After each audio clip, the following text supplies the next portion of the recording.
que me analices esta reacción del Ministerio de Relaciones Exteriores de Cuba sobre el tema que estamos conversando. Adelante. El 28 de mayo, el gobierno de los Estados Unidos anunció finalmente un grupo de medidas para poner en vigor sus anuncios del 16 de mayo de 2022. El objetivo de este paso, según el texto publicado por la Oficina de Control de Activos Extranjeros, OFAC, es favorecer al sector privado en Cuba. Las medidas son limitadas y no tocan el cuerpo fundamental del bloqueo contra Cuba, ni las sanciones adicionales que conforman la política de máxima presión.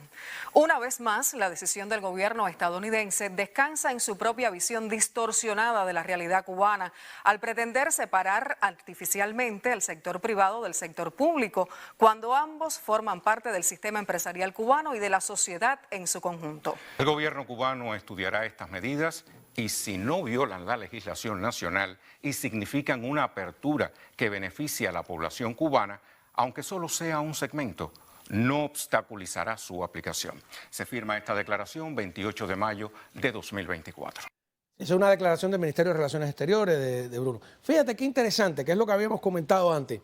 Aquí hay una discusión afuera sobre si esas supuestas empresas privadas son de verdad privadas. Y muchos creemos que no lo son, por distintas razones, aunque a veces legítimamente estén en manos de alguien que no pertenezca al gobierno, por la dependencia que tiene de todo el resto del entramado económico de Cuba. Pero ellos se encargan de decir que no hay una separación entre empresa privada y empresa estatal, que son lo mismo. O sea, yo no sé si se dan cuenta de que están dándonos la razón, ¿no? Sí, esa es una observación muy puntual la que tú haces.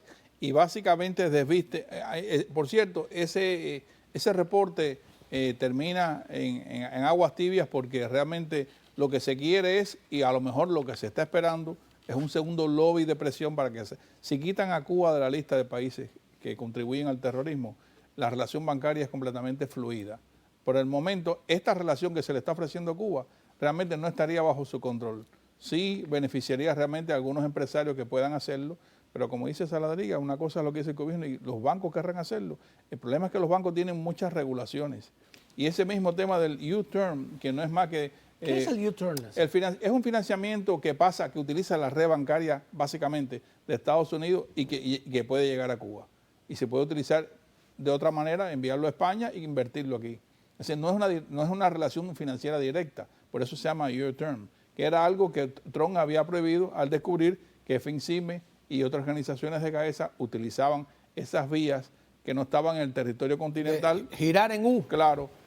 O de carambola. O de carambola. Le das una pelota para que sea la otra. Que es un flujo indirecto bancario que está bajo la jurisdicción de los Estados Unidos. O sea, esta administración lo está permitiendo. Hay muchas ventajas y la medida del gobierno americano, como digo, vamos a decir, como que se ha adaptado a una serie de normas para ver si Cuba de alguna manera lo acepta. Por ejemplo, una de las definiciones que se dan de un emprendedor o un productor en el tema del agro se refiere a una persona que puede producir un producto, procesarlo, pensemos en un jugo, y si finalmente lo empaqueta una entidad estatal, se aceptaría por OFAC que eso es una producción privada. Eso es una ventaja total. Porque realmente tú no puedes producir ningún jugo, ni ninguna fruta, ni ningún procesamiento de vianda y mandarlo directamente a Estados Unidos porque la exportación está controlada por el gobierno cubano. Y eso se acepta en esta medida. Se acepta el empaquetamiento y se acepta que hay un monopolio estatal exporte ese producto de un productor individual. Sin embargo, Cuba está dudando. Es muy interesante eso. Fíjate que si el lobby le presentó a Biden cosas que Cuba le interesaría. Por ejemplo, la medida de que un emprendedor o una pequeña empresa tiene un límite de 100 empleados. ¿De dónde salió esos 100 empleados de los Estados Unidos? No, esa es una práctica que hay en Cuba, completamente. Eso se aceptó también. Y lo que siempre tienen es el temor, es que es verdad, no quieren correr ciertos riesgos. Uno de los riesgos que hemos hablado aquí es la total corrupción que está habiendo. Muchos cuadros intermedios se han salido del redil y están tratando de hacer negocios. Y cuando no son ellos, son sus familiares. Si tú te vas a la lista de la prohibición restrictiva de quiénes son los funcionarios que no pueden hacer negocios, tú tienes, por supuesto, al Ministerio de las Fuerzas Armadas, a todos los ministros, a todos los viceministros y directores, al Tribunal Supremo, a los CDR. Tienes una lista muy precisa, Ministerio del Interior, pero hay un punto, a las asambleas del Poder Popular, pero hay nomenclaturas muy bajas, que son las que yo digo que están llegando a Estados Unidos, que escapan de esa prohibición. Y por eso que se pregunta, ¿cómo va a hacer OFA para identificar si realmente la actividad financiera o empresarial está beneficiando al Estado cubano? Cuando tú puedes designar un testaferro. ¿Qué es lo que ha hecho? Y tiene una lista que se llama preguntas más frecuentes. Usted, el productor americano o el servidor americano, se refiere a los bancos que van a dar los préstamos, a abrir las cuentas, tendrá que confiar en la declaración del cliente y verificar que su información sea cierta. O sea, lo que se está especulando es que no se va a culpar a un banco americano porque alguien le mienta. Esa es otra ventaja que tiene el gobierno cubano. Y puede mentirle descaradamente, a menos que un tercero los denuncie y les confisquen toda la cuenta y todas las transacciones. Pero fíjate qué flexibilidad tiene eso y qué miedo tienen ellos y qué están pensando.